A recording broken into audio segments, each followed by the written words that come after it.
Magandang umaga sa lahat. Ngayong umaga ay babasahin natin ang ika-14 na kabanata ng mga bilang.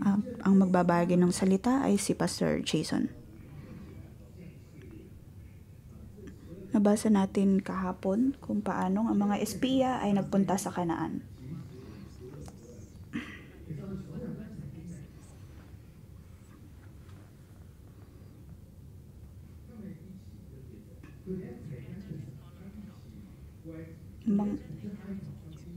Ang mga Israelita ay sumunod sa kalooban ng Panginoon. Nilisan nila ang Ehipto at nakita nila ang milagro ng Panginoon sa pamamagitan ng kanyang paghati sa Red Sea.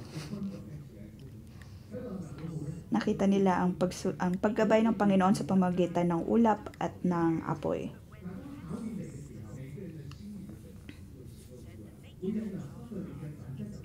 Ngunit sa pagdating ng mga pagsubok ay nakita ng Panginoon kung ang tunay na kalooban ng mga taong ito. Ganon din sa atin.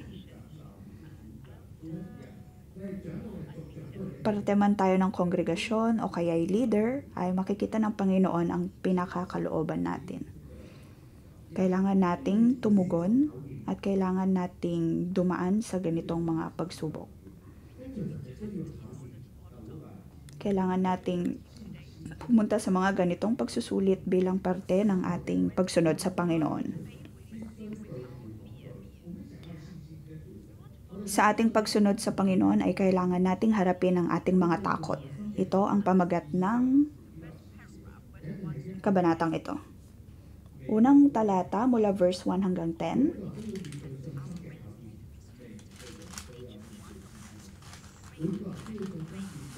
Lahat tayo ay haharap sa pagsubok ng ating pananampalataya.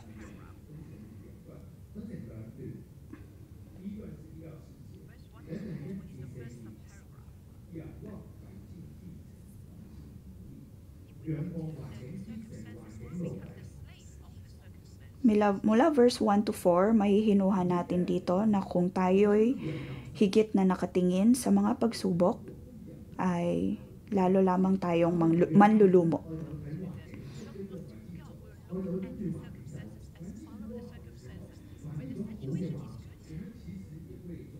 Mahalagang nakatuon ang ating focus sa Panginoon. Kung tayo ay nakatingin lamang sa hindi magandang sitwasyon o kaya sa hindi magandang pangyayari, ay lalo lamang tayong manlulumo. Mawawalan tayo ng panahon na maging kalmado.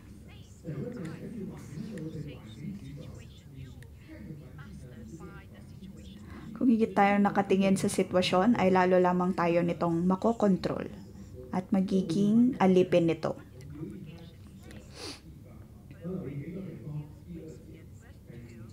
So verse 2, nagbulungan ang mga tao. Ang sabi nila, mabuti pang namatay na tayo sa Ehipto o kaya sa ilang. Naging ganito ang reklamo ng mga Israelita. Sa verse 3 naman, kaysa tayo ay patayin ng ating mga kaaway sa lupaing pinagdalhan sa atin ni Yahweh at bihagi ng ating asawa at mga anak, mabuti pa'y bumalik na tayo sa Ehipto. Makikita natin dito na mga Israelita ay nakapokus lamang sa kanilang sitwasyon. Sila higit na nakatingin sa ilang, sa Ehipto, at sila ay nakatingin lamang sa negatibong sitwasyon na kinaroroonan nila.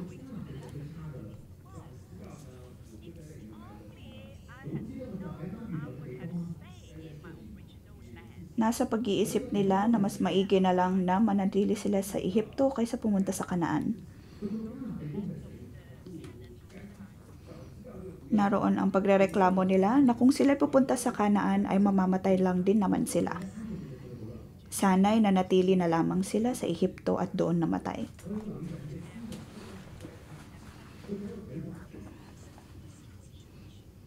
Dito makikita natin na higit talagang nakatingin ang mga Israelita sa kanilang sitwasyon.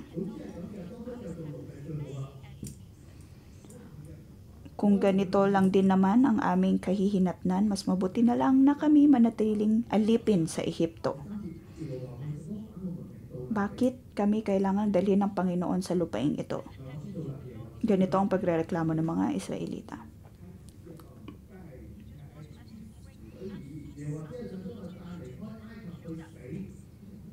Mababasa natin dito na sinabi nila na parang dinala lamang sila ng Panginoon sa Kanaan upang sila ay patayin.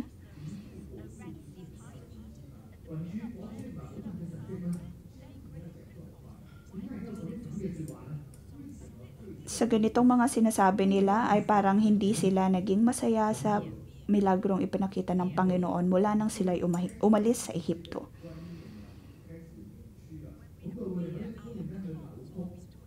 Ang lahat ng ito ay dala ng kanilang takot. Dahil sa takot ay nagkakaroon sila ng baluktot na pag-iisip.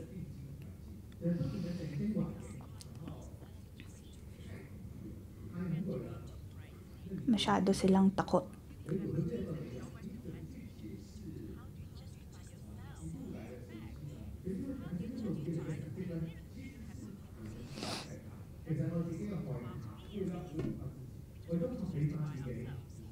Dito'y gumagawa na lamang sila ng dahilan upang bumalik sa Ehipto.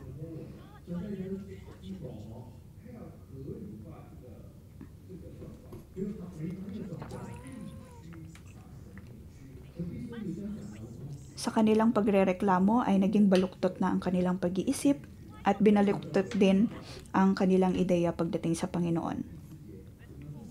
So verse 4, nag-usap-usap sila na pumili ng isang leader na mangunguna sa kanilang pagbalik.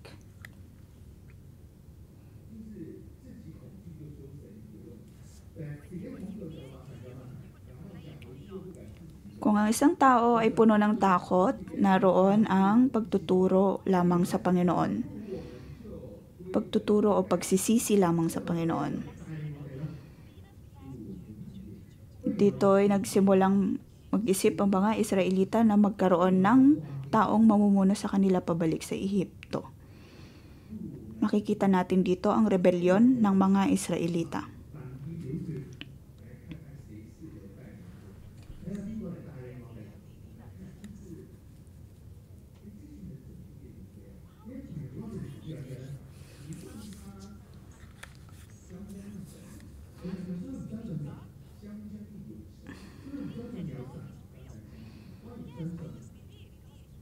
Dito nagsisimula ang kanilang pag-iisip kung totoo nga ba ang Diyos.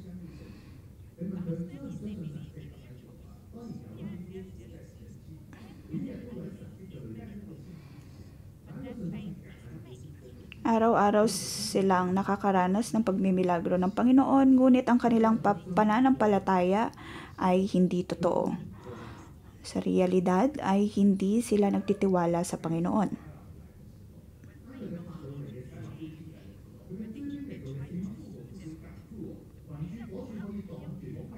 Kung matatandaan natin, nang sila'y habulin ni Paraon, ay nakita natin kung paanong nagmilagro ang Panginoon sa pamagitan ng dagat na pula. Nangyari ito sa panahon ng mga Israelita, ngunit naroon pa rin ang kanilang pagdududa. Marami sa atin ang katulad ng mga Israelita.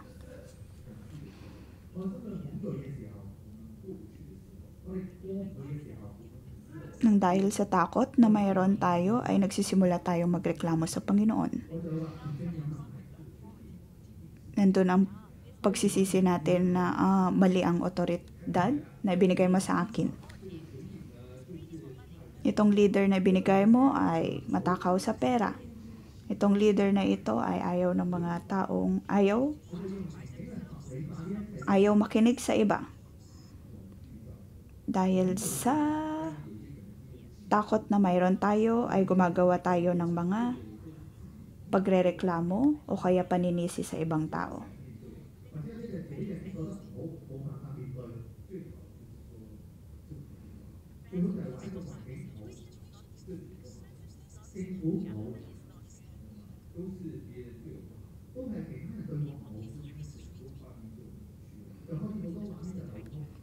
Dahil sa takot ay nagiging baluktot ang ating pag-iisip. Mula verse 5 to 10, ang mga leader ay dapat na maging matatag pagdating sa mga kritikal na panahon.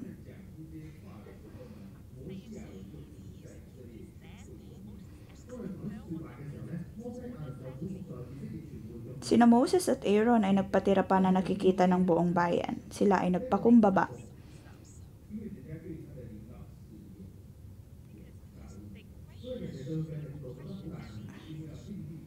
Mga Israelita ay nagsimulang questionin ang pamumuno ni Aaron at Moses. Ngunit kung matatandaan natin, Diyos mismo ang namili kay Moses at Aaron. Sa sitwasyon na kanilang kinakaharap ay dumulog sila Panginoon at humingi ng patnubay sa Panginoon.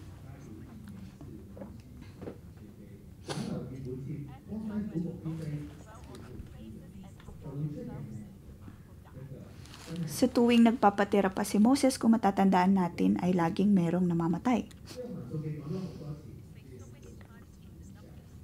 Maraming beses, lalong-lalo na sa librong ito, ay mababasa natin na nagpatira pa si Moses. May ilan din sa mga leader na nagpatira pa, tulad ni Joshua at Caleb.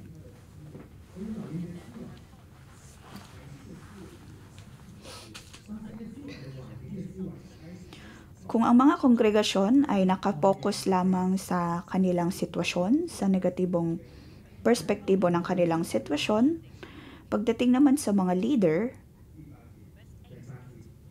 mababasa natin sa verse 8, ang kanilang sinabi na kung malulugod sa atin si Yahweh,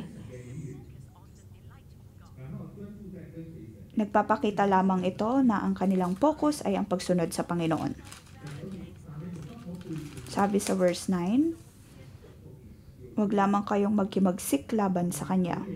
Magtiwala kayo sa Kanya at huwag matakot sa mga natagaroon. Madali natin silang matatalo. Kasama natin si Yahweh. Ang mga leader ay nakapokus sa Panginoon. Ang tangi lamang nilang sinasambit ay ang Panginoon, ang Diyos, ang Yahweh. Ang kanilang pag-iisip ay nakatuon sa kung sila ba'y tunay na sumusunod sa Panginoon at kung ang Panginoon nga ba ay kanilang kasama. Ganito mag-isip ang mga leader.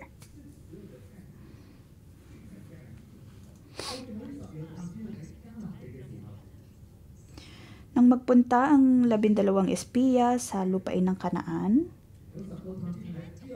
10 sa kanila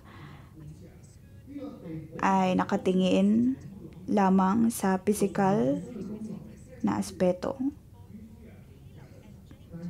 Ngunit pagdating kay Caleb at Joshua, ang kanilang focus ay ang pangako ng Panginoon.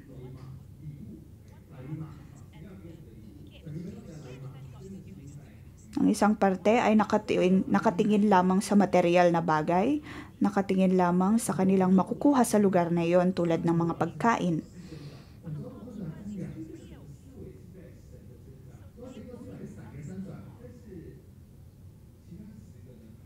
Sila'y nakapokus sa tunay na pangako ng Panginoon. Ngunit ang iba pa, ang 10, ay nakatingin lamang sa kanilang mga problema.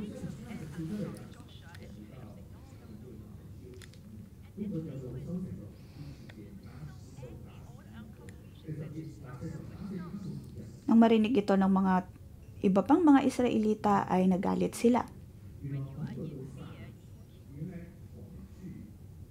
Kung ang tao ay puno ng takot ay magsisimula silang pumatay o manakit ng iba. Kung ang isang tao ay puno ng takot, magsisimula ito ng rebellion sa Panginoon.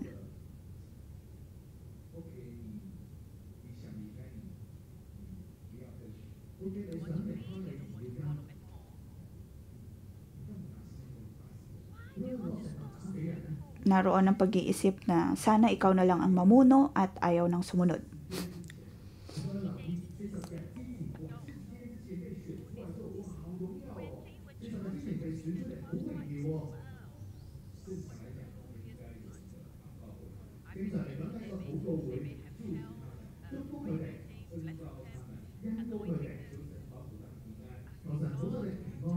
Naniniwala ako na sa 40 araw na paglalakbay ng mga espiya ay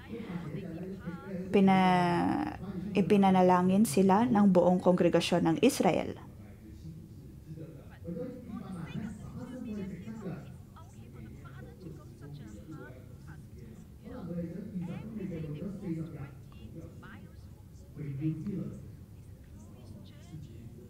Ang kanilang paglalakbay ay hindi naging madali.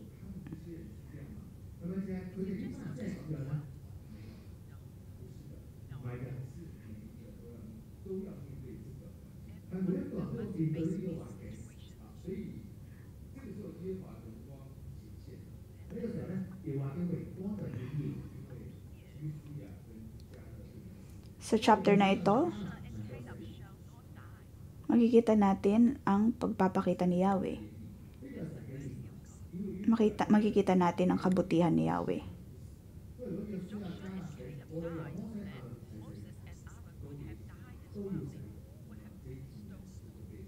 Makikita natin kung paano hindi hinayaan ni Yahweh na mamatay si Joshua at Aaron.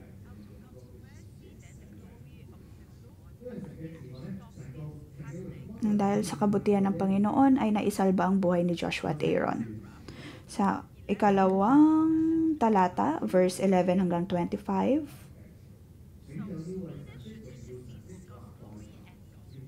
ang mga leader ay dapat na manalangin para sa pagdating ng Panginoon, para sa presensya ng Panginoon.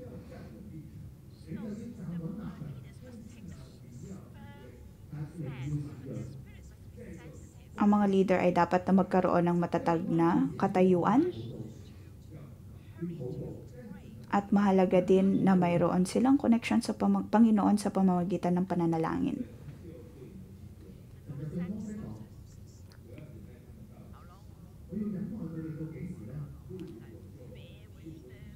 Sa verse 11 ay makikita natin o mababasa natin ang naging tanong ni Yahweh kay Moses.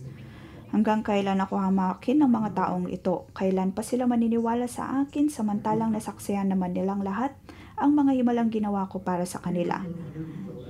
Galit na galit ang Panginoon at bilang leader, ano ba ang dapat gawin ni Moses?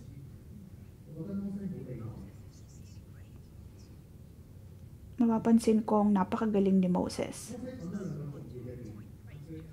Dito ay idinulog niya kay Yahweh ang 2 punto.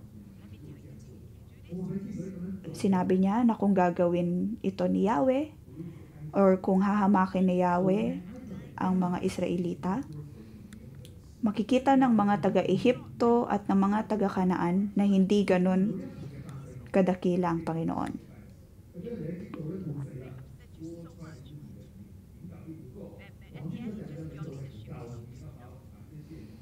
Maaaring sabihin ng iba na hindi ganun kagaling ang pamumuno ni Yahweh. At siya'y pagtatawanan lamang ng ibang mga lahi.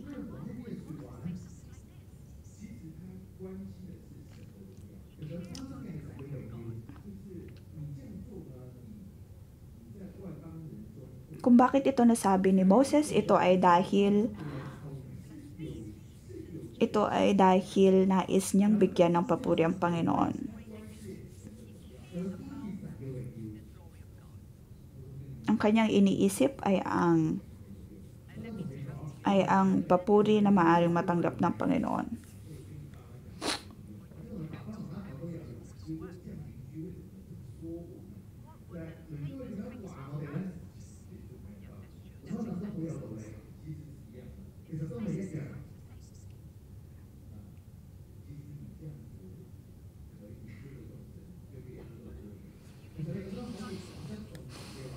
Naroon ang pag-iisip ni Moses na kung gagawin ni Yahweh ang ganitong bagay sa mga taga-Israelita, ano na lamang ang gagawin? Ano na lamang iisipin ng ibang mga lahi? Kung kaya naman ating sinasabi na si Moses o ang mga leader ay dapat na nakatuon lamang sa kadakilaan ng Panginoon.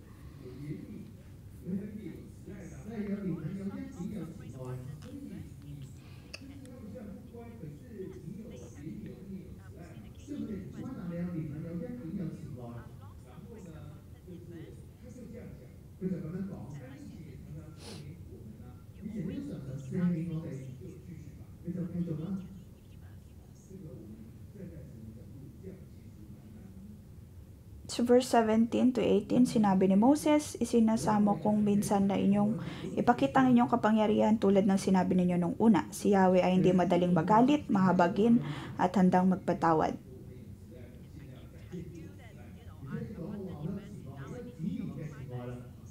At kung totoo ngang ganito ang Panginoon, ay kailangang ipakita ng Diyos ang kanyang kadakilaan sa mga taga-Israelita.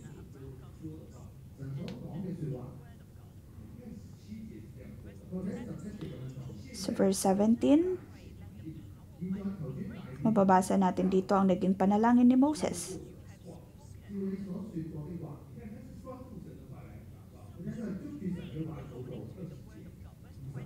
Si Moses ay nanalangin ng ayon sa salita ng Panginoon.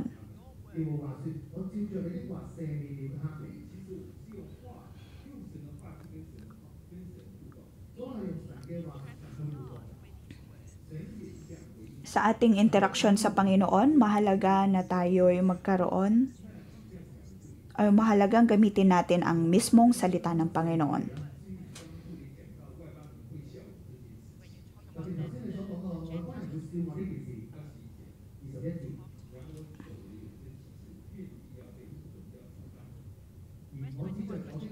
Sa verse 21, ngunit ito ang tandaan mo hanggang ako'y buhay at nalulukuban ng aking kalwalhatian ang buong mundo. Ang Panginoon ay nais na magkaroon ng interaksyon sa atin.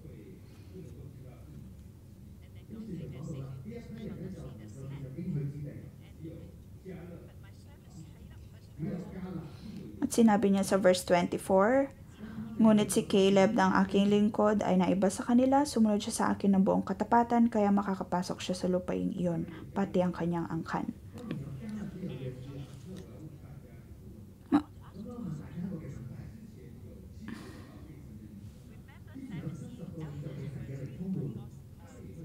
Kung matatandaan natin ay mayroong 70 mga leader na pinili ang Panginoon. Ngunit ang mga leader na ito ay hindi makapapasok sa lupang pangako. Dito makikita natin na kahit pa ikaw ay pinili ng Panginoon, mahalaga pa rin maging responsable tayo upang makapasok sa lupang pangako. Ito ay nakadepende sa kung tayo ba ay mayroong sapat na pananampalataya sa Panginoon.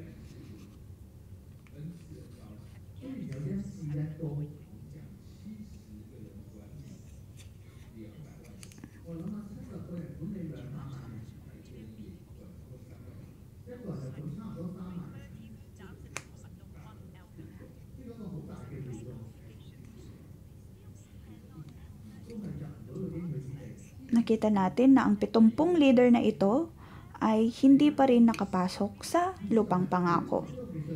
Ibig sabihin, ang lahat ay talagang dadating sa pagsubok ng pananampalataya. Kahit pa naroon na ang pagkakatawag natin mula sa Panginoon, mahalaga pa rin na magkaroon tayo ng sapat na pananampalataya upang makasunod sa Kanya.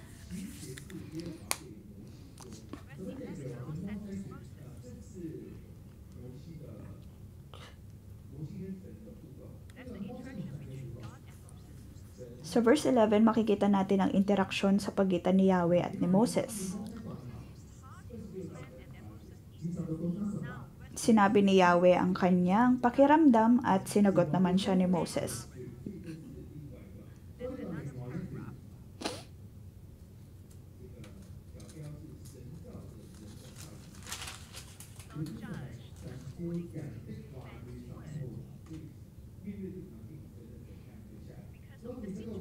Ang Panginoon ay humuhusga ng ayon sa sinasabi ng mga tao.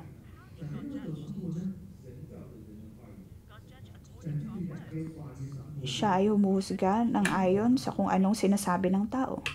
Sa verse 28,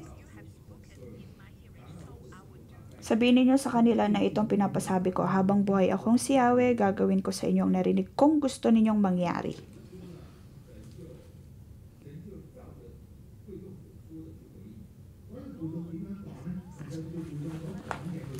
Si Yahweh ay tumugon ng ayon sa kung anong sinabi ng kongregasyon. Sa verse 29, mamamatay kayo dito sa ilang. Sa mga kabilang sa census sa makatuwid ay iyong mula sa 20 taon pataas. Isa man ay walang makakarating sa lupaing pinangako ko, maliban kina Caleb na anak ni Jephunneh at Josue na anak ni Nun.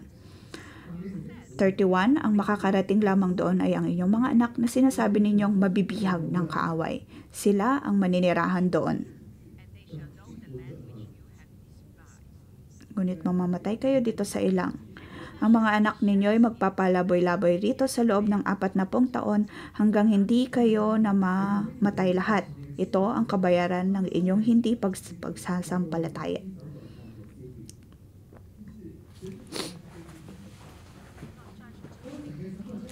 Ang Panginoon ay humuhusga ng ayon sa sinasabi ng tao.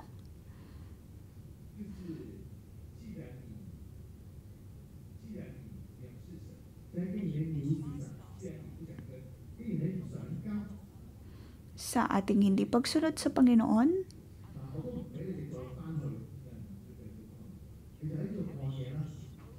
o sa hindi pagsunod ng mga Israelita, ay naparusahan ang mga Israelita at sila ay mamamatay sa ilang.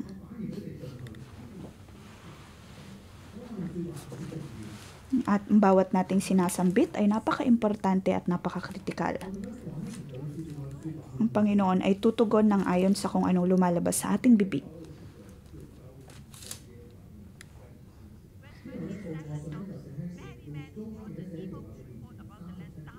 Sa verse 37, mababasa natin na namatay mismo ang mga espiya na nagbigay ng masamang ulat. Bakit ito ginawa ni Yahweh? Ito ay dahil nagbigay sila ng masama at hindi totoong ulat.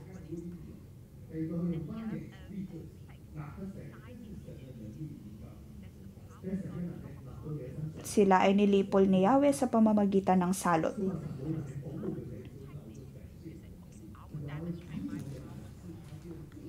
Nangyari ito dahil sa pagdududa nila na hindi sila kayang proteksyonan ng Panginoon. Na hindi sapat ang kapangyarihan ng Panginoon upang sila ay maprotektahan. At dito nga, sa kanilang pagtanggap ng salot ay nakita nila ang kapangyarihan ng Panginoon.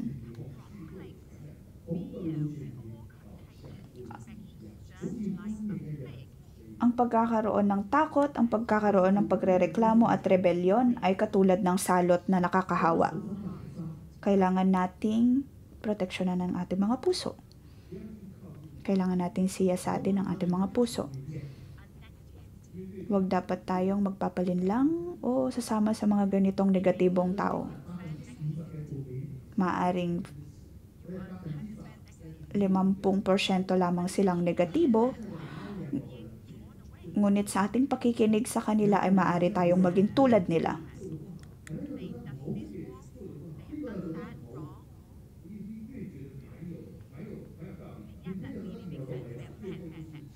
Sa ating paligid ay nakakarinig tayo ng mga pagrereklamo. Pagrereklamo laban sa gobyerno, paninira sa ginagawa ng gobyerno. Sa higit nating pagrinig nito ay magiging katulad din nila tayo na nagrereklamo. Dahil dito ay nagkakaroon tayo ng malayong kalooban sa gobyerno.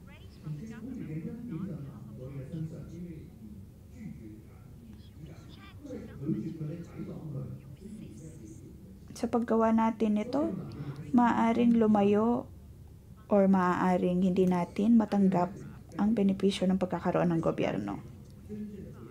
Huling talata mula verse 29 hanggang 45.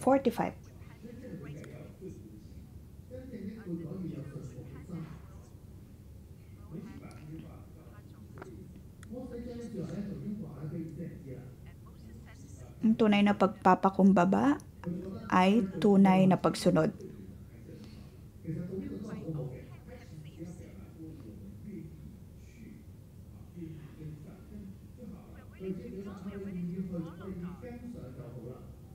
Mababasa natin dito ang nais ng mga Israelita na sumunod.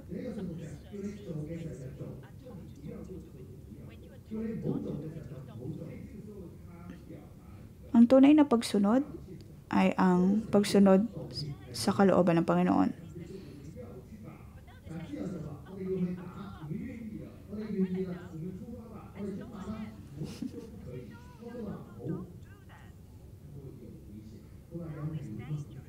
Mababasa natin sa verse 39 or sa verse 40 kung paanong pinilit ng mga Israelita na pumunta sa lupaing sinasabi ni Yahweh. Naroon pa rin ang kanilang rebellion laban sa Panginoon.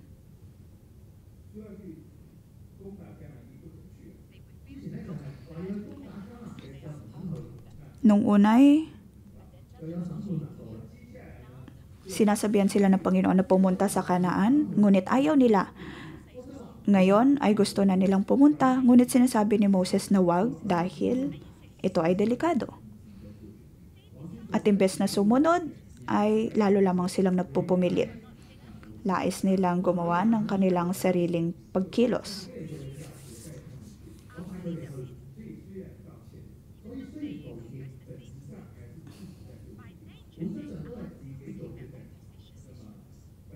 Kahit pa sila'y humingi na ng tawad sa kanilang pagkakasala, ay naroon pa rin na hindi sila marunong sumunod.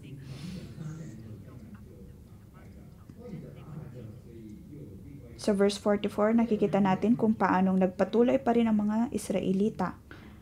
Ngunit sila ay namatay lamang.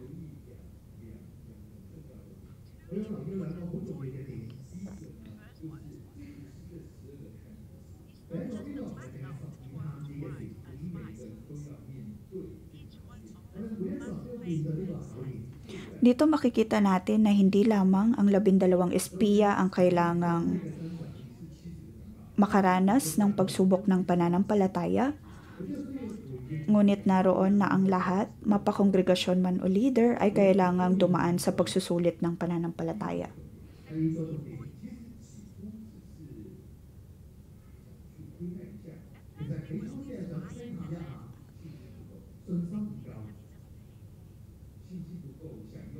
Sunod ay kung paanong ang mga Israelitang ito ay tumitingin, ay nag-espiya lamang, ngunit wala silang sapat na pananampalataya.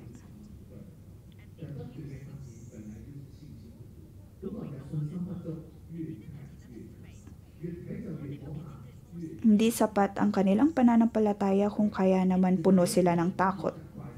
Dahil sa takot na ito ay nagsimula silang sisihin ng Panginoon. Nagsimula silang magkaroon ng pakiramdam na hindi mabuti ang Panginoon. Dahil sa takot na ito ay naroon na rin ang pagnanais nila na pumatay ng ibang tao.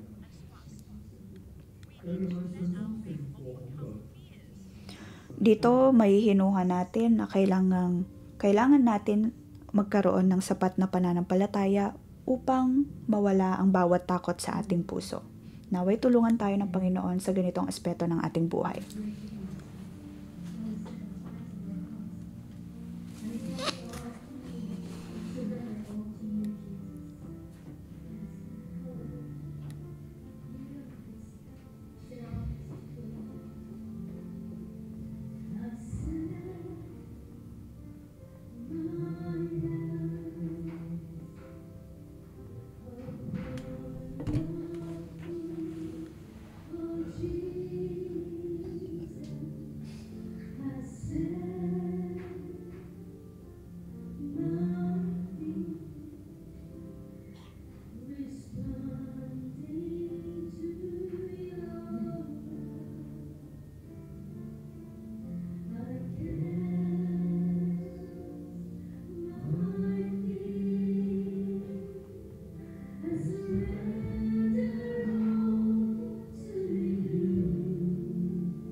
nais namin ay ang iyong presensya.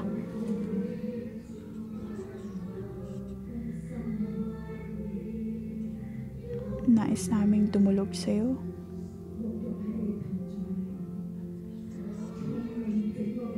Tayo ay manatili sa presensya ng Panginoon.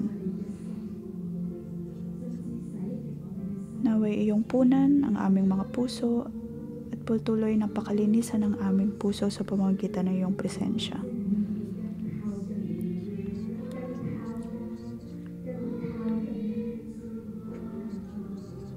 Tulungan mo kami, Panginoon, na lumapit sa iyo.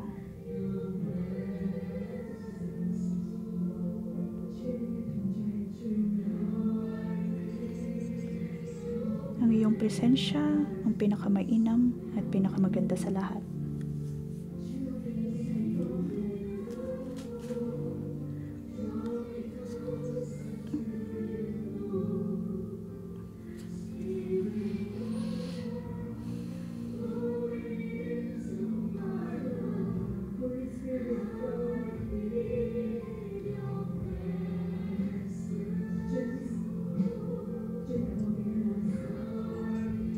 Banal na Espiritu, naway pumasok ka sa aming mga puso.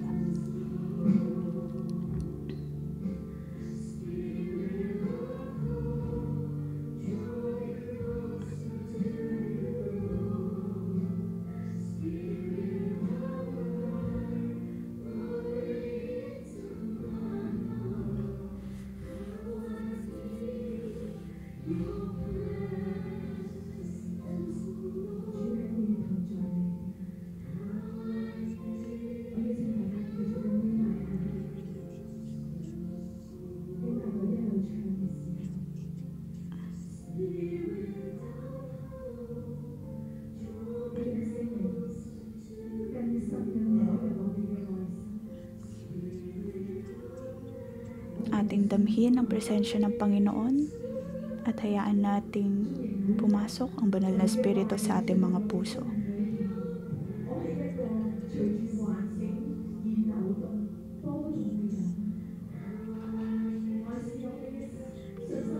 Ating siyasatin ang mga puso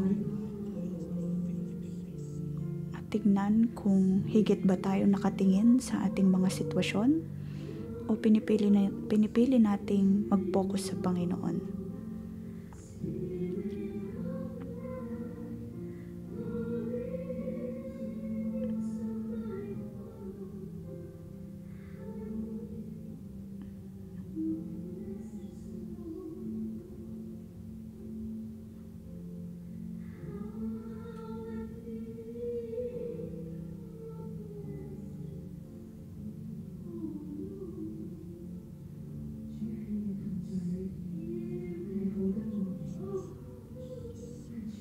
Panginoon, ang iyong presensya ay napakainam.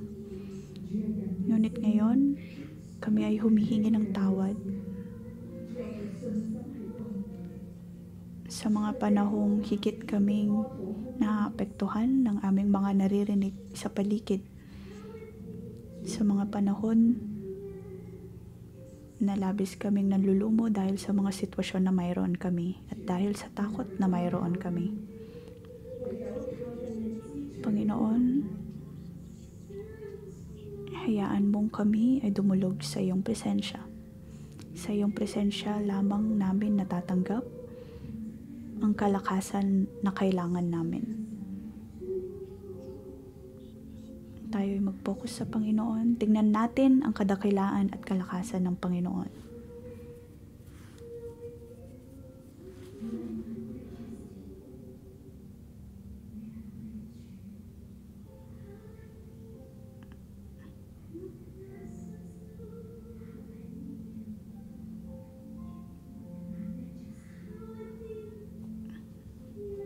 Panginoon, ikaw lamang ang aming kailangan.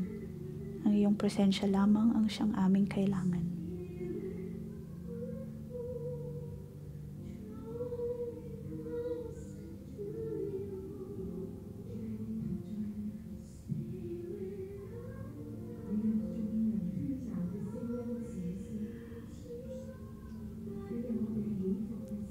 Panginoon, sa iyong presensya ay iyong pinapakalma ang aming mga puso. Iyong pinapakalma ang bawat negatibong pag-iisip at negatibong pananalita na aming naririnig.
Panginoon, sa panahong ito, lahat kami ay nakakaranas ng mga pagsubok at pagsusulit.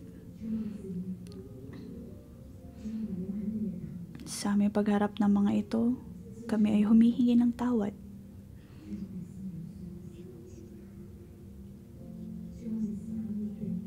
At tanggap namin, Panginoon, na sa pamamagitan lamang ng iyong presensya, na kami magkakaroon ng kalakasan na harapin ang mga ito.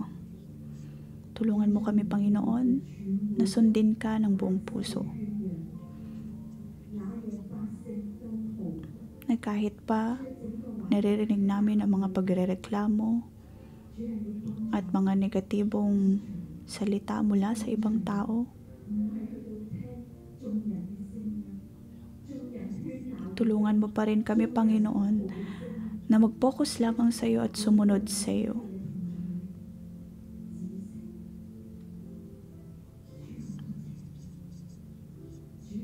Naway iyong itigil ang mga negatibong bagay na ito.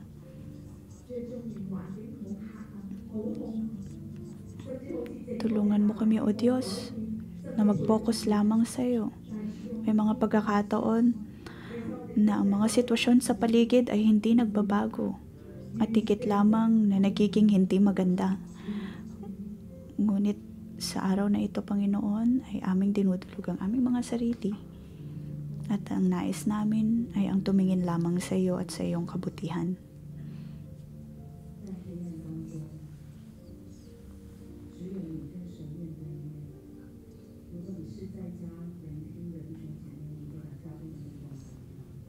Sa panahon ng kadiliman,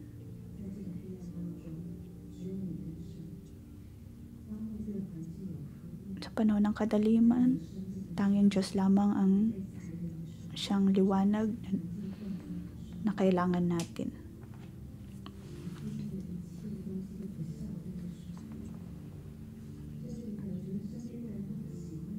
Maaaring sa buhay natin ay naroon ang napakaraming problema sa pamilya man, sa trabaho o maging sa loob ng iglesia. Maaaring sa ngayon ay wala kang pera o kaya ay napakabigat na iyong nararamdaman.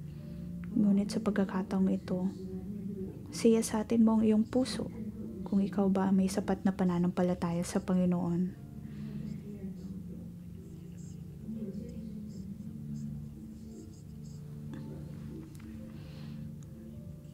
May mga kapatid tayong dahil sa kadiliman ay iyak na lamang ng iyak. Dahil sa takot ay naroon ang pag-iyak at panaghoy. Naroon ang pagdududa kung nasaan ang Panginoon. Naroon ang pagtatanong kung nasaan ang Panginoon. Ikaw ay puno ng takot. Dahil dito ay hindi mo naririnig ang pagsasalita ng Panginoon. Nang dahil sa takot ay hindi mo madama ang pag-ibig na mula sa ibang tao. Ang takot na mayroon ka ang siyang dahilan kung bakit hindi ka makatulog ng payapa.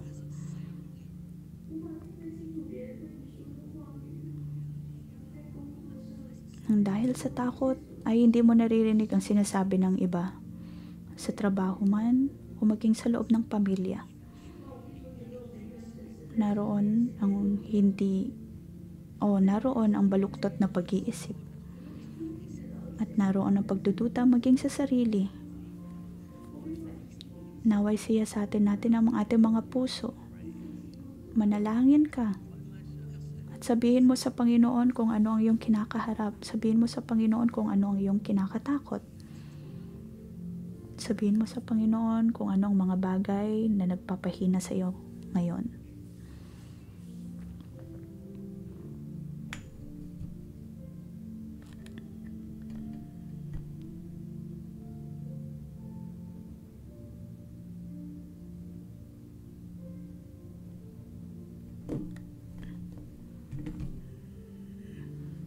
Sa mga kapatid nating nakikinig online, maaari natin patayin ang ating mga ilaw at mag-focus lamang sa krus na nasa harapan.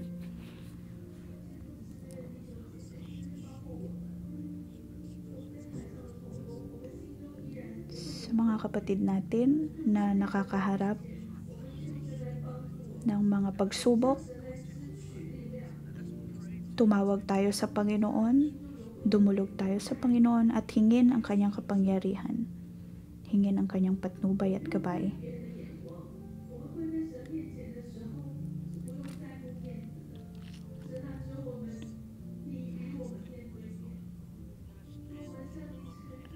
Huwag na nating isipin kung ano man ang sasabihin ng iba. Higit dapat tayong dumulog sa Panginoon. Sabihin natin sa Panginoon kung paano tayo naapektuhan ng mga negatibong bagay na ito. At simulang idulog ang lahat ng ito sa Panginoon. O Diyos, tulungan mo kami. Tanggalin mo ang bawat takot sa aming puso. Panginoon, alam namin na kami nagkukulang pagdating sa pananampalataya. At mabilis kaming maapektuhan ng ibang tao, mabilis kaming maapektuhan ng aming mga sitwasyon. Kung kaya naman ngayon kami dumudulog sa iyo. Patawarin mo ang aming mga takot, patawarin mo ang aming kawalan ng pananampalataya. Patawarin mo kami, Panginoon, na dahil sa takot kami ay nagrereklamo at nagkakasala sa iyo. Labis na ang pagkakasala na aming nagawa sa iyo. Hindi namin nakikita ang iyong paggabay. Hindi namin nakikita ang iyong kadakilaan.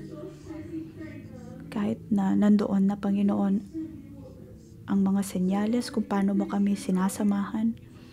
Nang dahil sa takot ay hindi namin ito nakikita. Panginoon, patawarin mo kami kung hindi ka namin nakikita.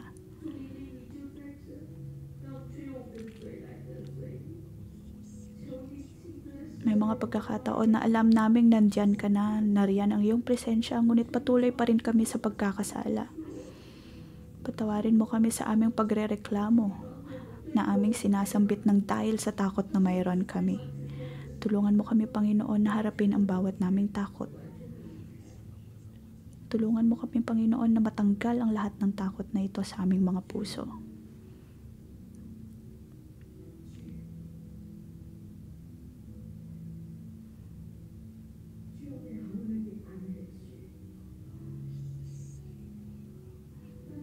O Diyos, sinasabi namin na Ikaw ang aming Panginoon. Ngunit ngayon, kami ay nagpapakumbaba bilang iyong mga lingkod na ang bawat naming sinasambit ay hindi naaayon sa kung ano nga ba ang nasa puso namin. Tulad lang din kami ng mga Israelita. Nilayo mo kami sa Ehipto. Ginabayan mo kami sa pamamagitan ng ulap. Dinala mo kami mula North Point hanggang dito sa Chunwan. Ikaw ay nangusap sa amin sa pamamagitan ng maraming mga milagro at sa pamamagitan na rin ng iyong mga likha. Panginoon, lahat kami nakaranas ng iyong kabutihan sa aming mga personal na buhay. Ngunit ngayon kami ay humihingi ng tawad. Napuno pa rin kami ng takot. Maging sa ngayon ay puno pa rin kami ng takot. Lalo na sa mga panahong ito, punong-puno pa rin kami ng takot. Panginoon, tulungan mo kami at kami iyong isalba. Tulungan mo kami bilang iyong mga lingkod.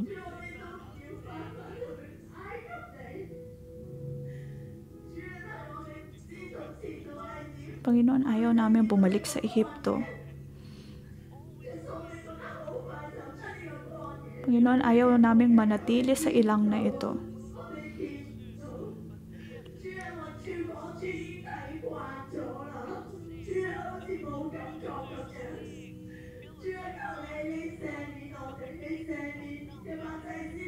Panginoon, lagi namin nakikita ang iyong paggabay. Ngunit patawarin mo kami, Panginoon, kung hindi namin tinitignan ang iyong kabutihan. Tulungan mo kami, Panginoon, na manumbalik sa iyo. Manumbalik lalong-lalo na sa pagsunod ng iyong kalooban at paggabay sa amin. Panginoon, kung kami iyong hindi isasalba, kami ay mamamatay lamang sa ilang. Naway tulungan mo kami, Panginoon. Punong-puno ka ng pag-ibig, Panginoon. Kung paano mo kami ginabayan at kung paano mo pinakita ang iyong pagmimilagro sa North Point. Panginoon, parehong pagmimilagro ang nais namin maranasan mula sa iyo. Kahit sa panahong ito, Panginoon, ang iglesyang ito ay nakakaharap ng mga pag-atake. Alam namin, Panginoon, nakasama ka namin. Ayaw naming manatili lamang sa ilang. Ayaw naming manatili lamang sa kawalan ng pananampalataya. Kaya, Panginoon, tulungan mo kami na magkaroon ng sapat na pananampalataya sa iyo. Tulungan mo kami, Panginoon, na umusad ng ayon sa iyong kalooban.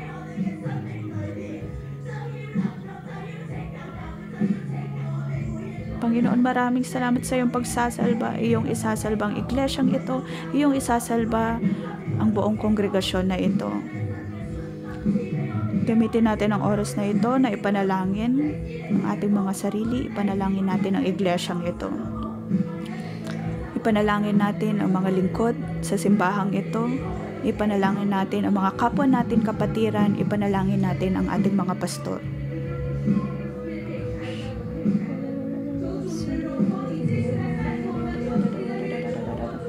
Panginoon, naway ayong kadakilaan ang siyang patuloy na mamuno sa amin. Hayaan mo kami, Panginoon, tulungan mo kami, Panginoon, na mag-focus sa iyo at hindi kami mabubulag ng takot, hindi kami mabubulag ng kung anumang sitwasyon sa paligid namin. Panginoon, tulungan mo kami, Holy Spirit, kami iyong gabayan.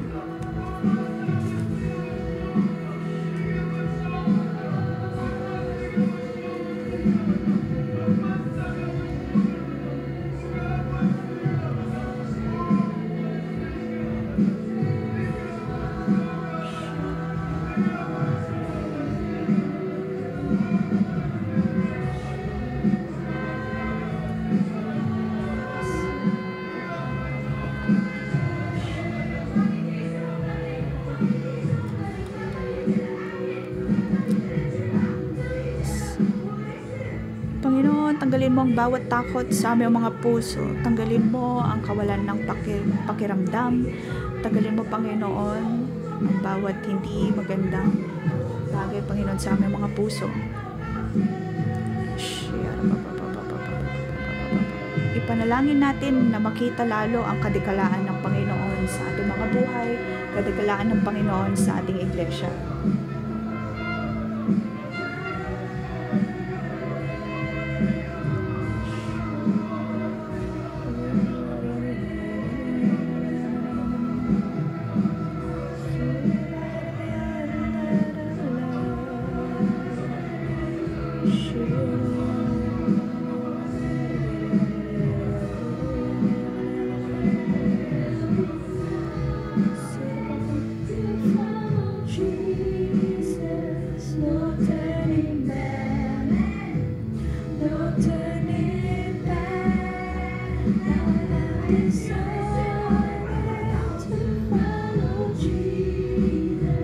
Panginoon, aming pinoproklama na hindi na kami tatalikod sa iyo.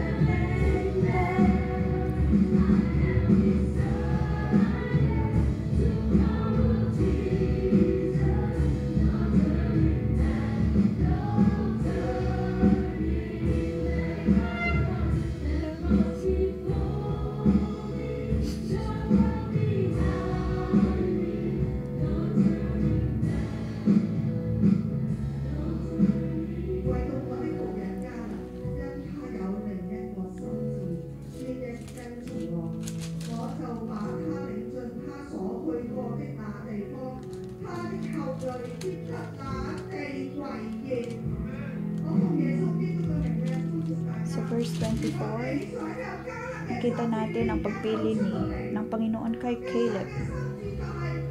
Kung nais natin na maging tulad ni Caleb, ibang-iba ang kanyang espiritu bukod sa iba. Sinabi sa verse 24, ngunit si Caleb na aking lingkod ay naiiba sa kanila. Sumunod siya sa akin ng buong katapatan, kaya makakapasok siya sa lupain iyon, pati ang kanyang akan. Naway tulungan tayo ng Panginoon. Lahat tayo ay mayroong pagkakatawag na mapunta sa iglesyang ito. Ngayon ay tumulog tayo sa harap ng Panginoon.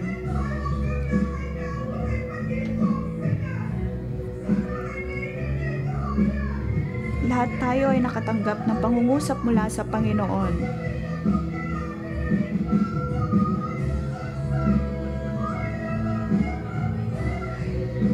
Ating ideklara, hingin ang ating pananampalataya mula sa Panginoon. At tayo'y tulungan. Tayo'y tulungan sa pagsunod ng kanyang kalooban. Ikaw man ay Bible School student, o kaya ka manggagawa sa simbahang ito, o kaya ay leader, o kaya sa iyong trabaho. Ngayon ay tinatawag ka ng Panginoon. Naway maging tulad ka ni Caleb, na sumunod sa akin ng buong puso at buong pananampalataya.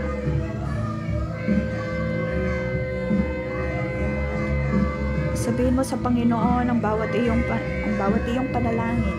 Sabihin mo sa Panginoon ang pagkakatawag na mayroon ka. Bilang mga leader at bilang pinili ng Panginoon ay hindi na kami tatalikod sa iyo, Panginoon. Atin itong ipanalangin sa Diyos.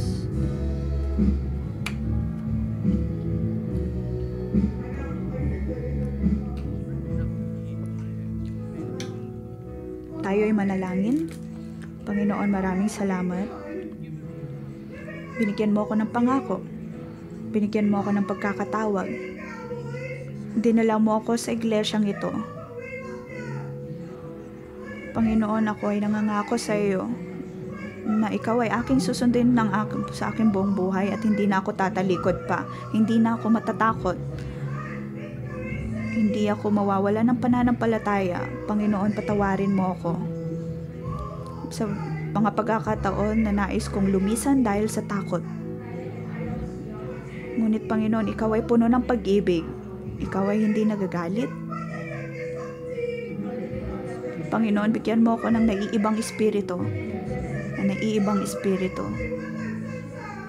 Banal na espiritu, naway ikaw ay pumunta sa aking buhay. Punan mo ang aking puso at buhay upang ako ay makasunod sa iyo.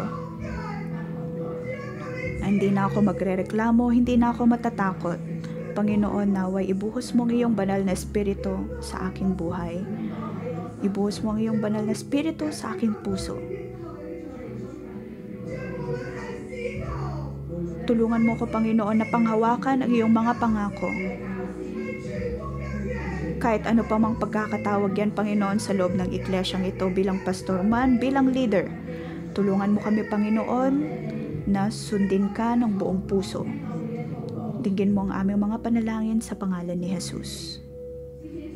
Mga kapatid, sa ating pang-umagang debosyon, sinasabi ng Panginoon na siya lamang ang ating Diyos. At kailangan nating umiyak sa Panginoon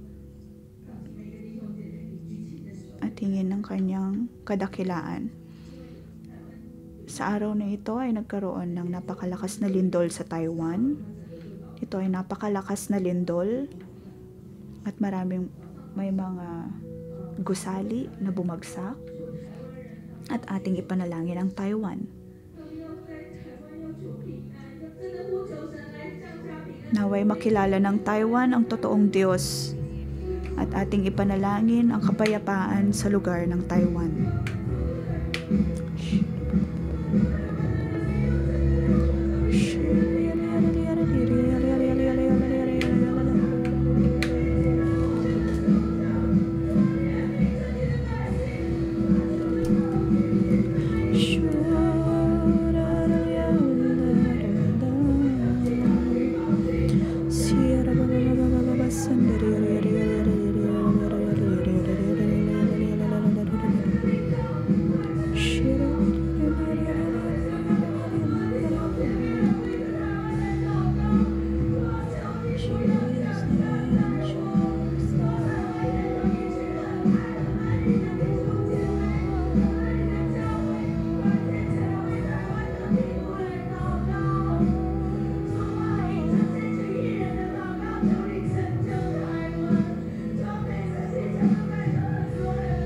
Panginoon, iyong isalba ang bayan ng Taiwan.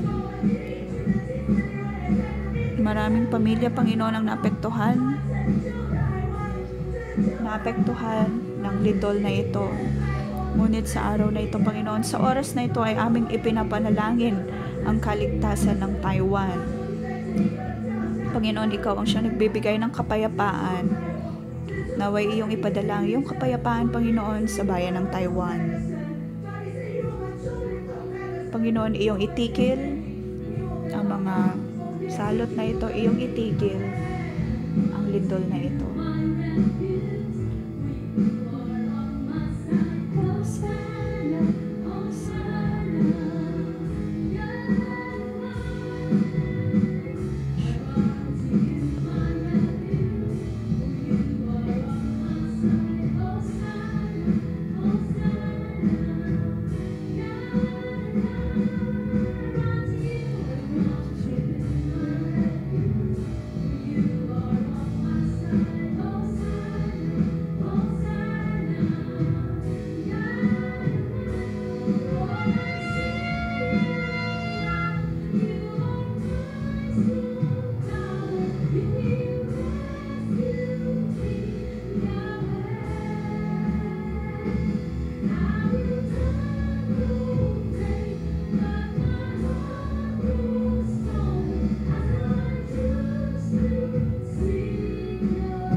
Panginoong Jesus,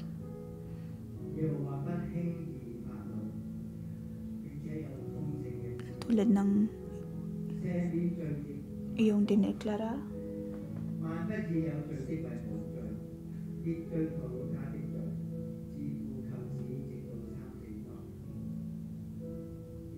si Yahweh ay hindi madaling magalit, mahabagin at handang magpatawad.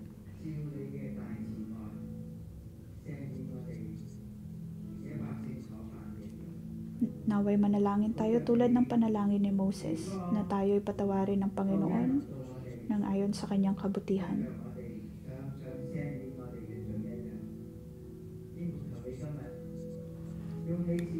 Tanggapin natin ang biyaya na binibigay ng Panginoon. Panginoon, naway patuloy naming madama ang iyong pag-ibig.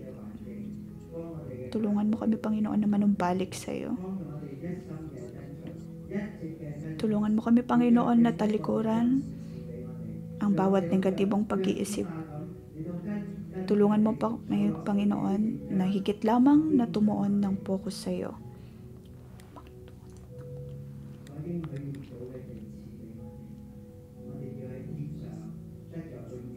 Alam namin, Panginoon, na iyong ibibigay ang iyong pangako maging sa amin. Panginoon, maraming salamat. Itong lahat naming dalangin. Amen. Dito po nagtatapos ang ating pang-umagang debosyon. Magandang umaga.